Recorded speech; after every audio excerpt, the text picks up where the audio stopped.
দেখো 13 নম্বর অঙ্কটা কি বলেছে, বলেছে একই বার্ষিক 13 নম্বরটা বলেছে কোনো মূলধন একই বার্ষিক শতকরা সরল সুদের হারে 7 বছরের জন্য তার সুদে আসলে হবে হচ্ছে 7,100 টাকা এবং 4 বছরের সুদে আসল হবে 6,200 টাকা। তাহলে সুদ কত আর আসল কত? তাহলে ধরে নাও কোনো একটা মূলধন রয়েছে এক্স টাকা, সেটা 7 বছরের জন্য, আর একই বার্ষিক সুদের হার R% যদি আমরা ধরি, 7 বছরের জন্য সুদে আসলে পাচ্ছে 7,100 টাকা এবং সেটাই আমার আবার 6,200 টাকা পাচ্ছে কখন? যখন 4 বছর রাখছে সেম পার্সেন্টেজে। তাহলে আমরা এখানে আসল কত ধরবো? তাহলে আসল সমান সমান এখানে আমরা ধরবো হচ্ছে পি।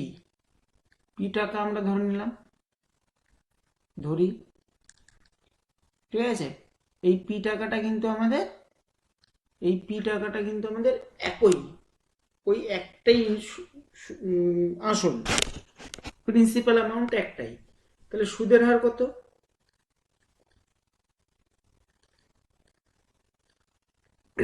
সুদের হার আমাদের R%, এটাও আমরা ধরি, ঠিক আছে।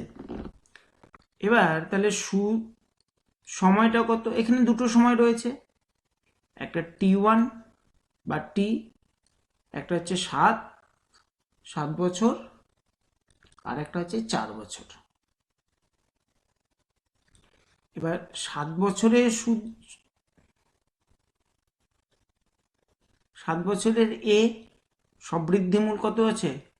7,100 টাকা। আর 4 বছরের সবৃদ্ধিমূল 6,200 টাকা। তাহলে এখন আমাদের প্রশ্ন হচ্ছে, তাহলে 7 বছরের 7 বছরের আমাদের সুদে আসল কত? আচ্ছা, এবার তাহলে আমাদের মানে আমরা কি জানি? মানে সমান সমান I+P, ঠিক আছে। তাহলে এখন 7 বছরের সমান সমান 7 বছরের ইন্টারেস্ট কত আসবে আমাদের? 7 বছরের ইন্টারেস্ট কত আসবে? তাহলে PRT/100। এবার 8টা পিআর তো একই, এখানে 7/100। তাহলে 7 বছরের কত আসছে? তাহলে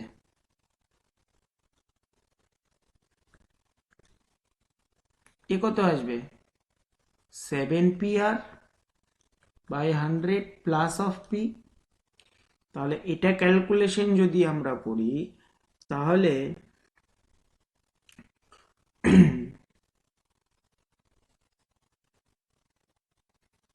এটা যদি আমরা ক্যালকুলেশন করি, তাহলে সমান সমান আমরা কি পাবো? দেখো, পিটা আমরা একবারে কমন নিয়ে নিলাম, তাহলে 100 প্লাস 7R/100, এটা একটা পাবো। তাহলে 4 বছরের একবারে করছি, তাহলে 4 বছরেরটা কত আসবে? সিমিলার ভাবে 4 বছরের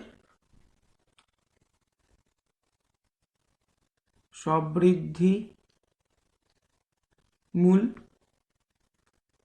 সমান সমান আমাদের আসবে, পিটা কমন চলে আসবে, তাহলে 100 প্লাস এখানে 7R এর জায়গায় 4R হবে, নিচে 100 হবে, ঠিক আছে। এবার তাহলে 7 বছরের ক্ষেত্রে 4 বছরে তাহলে আমাদের এখানে কত আসবে? তাহলে দেখো, P P into 100 plus 4R/100 equals to 6,200।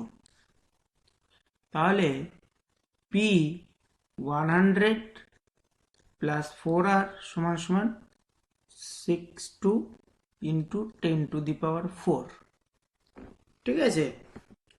তাহলে এখন আমাদের পি এর ভ্যালুটা কত আসবে? তাহলে 62 পর 4টা শূন্য বাই 100 প্লাস 4R, এটা আমাদের 4 বছরের ক্ষেত্রে। এবার তাহলে 7 বছরের ক্ষেত্রে আমাদের কত আসবে তাহলে? তাহলে দেখো 7 বছরের ক্ষেত্রে, এই যে 7 বছর, এই 7 বছরটার ক্ষেত্রে আমাদের কত আসবে? 7 বছরের ক্ষেত্রে শর্তানুসারে তাহলে আমাদের কত আসবে? 7100 সমান সমান P into 100 plus 7R by 100। যা মিটেই গেল। তাহলে 7100, ওপস চলে এসছে 7R, একটু প্রবলেম দিচ্ছে। তাহলে এখানটায় আমাদের পি এর ভ্যালুটা কত আসবে দেখো। পি এর ভ্যালুটা ওখান থেকে আমরা যদি ক্যালকুলেশন করি তাহলে আসবে 711234 ডিভাইডেড বাই 100 প্লাস 7R হলো। এবার দুটো পি আমরা যদি সমান করে দিই তাহলে আমাদের কি আসবে তাহলে দেখো।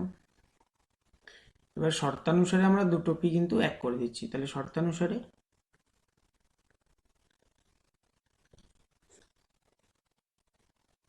7100 আরো দুটো শূন্য, নিচে 100 প্লাস 7R, আর ওইদিকে পেয়েছিলাম আমরা 62, চারটা শূন্য বাই 100 প্লাস 4R।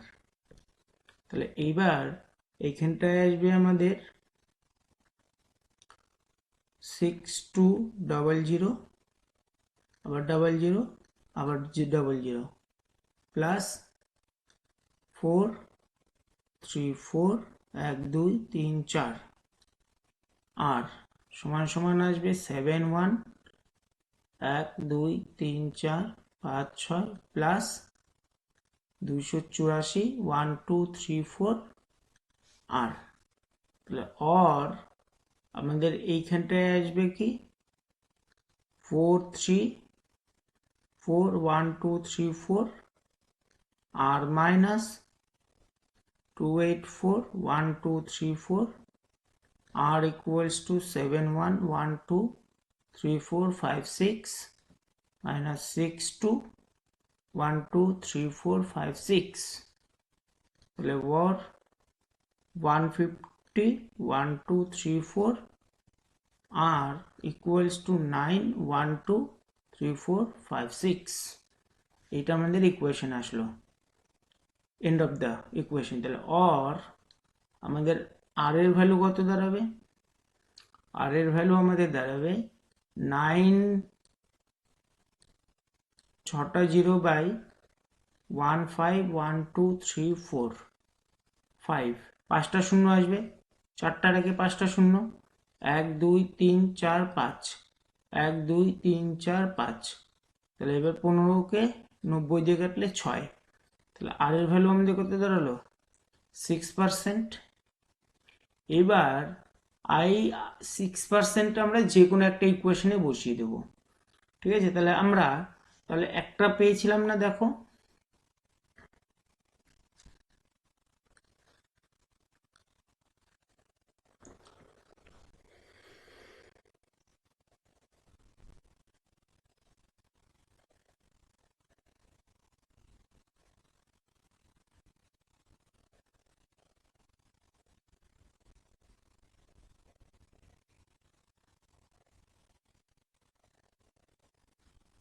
দেখো আমরা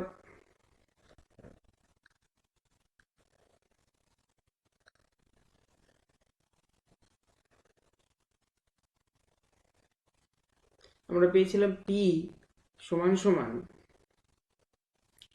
7100 চারটা 0 বাই 100 প্লাস 7R, তাই তো? তাহলে এইখানটায় দেখো, তাহলে পি সমান সমান আমাদের কত ভ্যালু আসছে? তাহলে 71 চারটা শূন্য ডিভাইডেড বাই 100 প্লাস একবারে 6 7 42, ঠিক আছে? তাহলে এইখানটা আমাদের পি এর ভ্যালু কত আসবে তাহলে?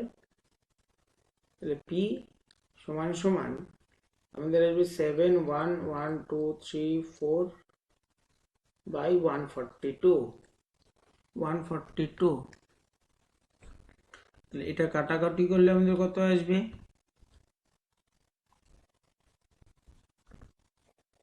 এটা যদি আমাদের কাটাকুটি করি তাহলে আমাদের ডাইরেক্ট আসবে হচ্ছে 5,000 টাকা।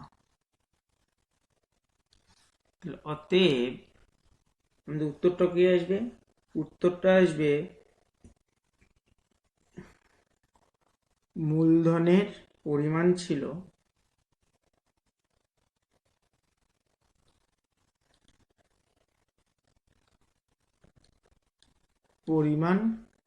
সমান সমান 5,000 টাকা এবং সুদের বার্ষিক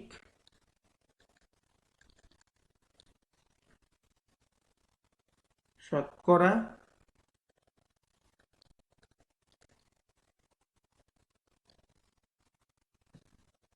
সরল সুদের হার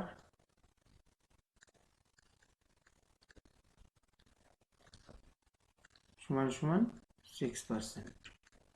এটাই উত্তর।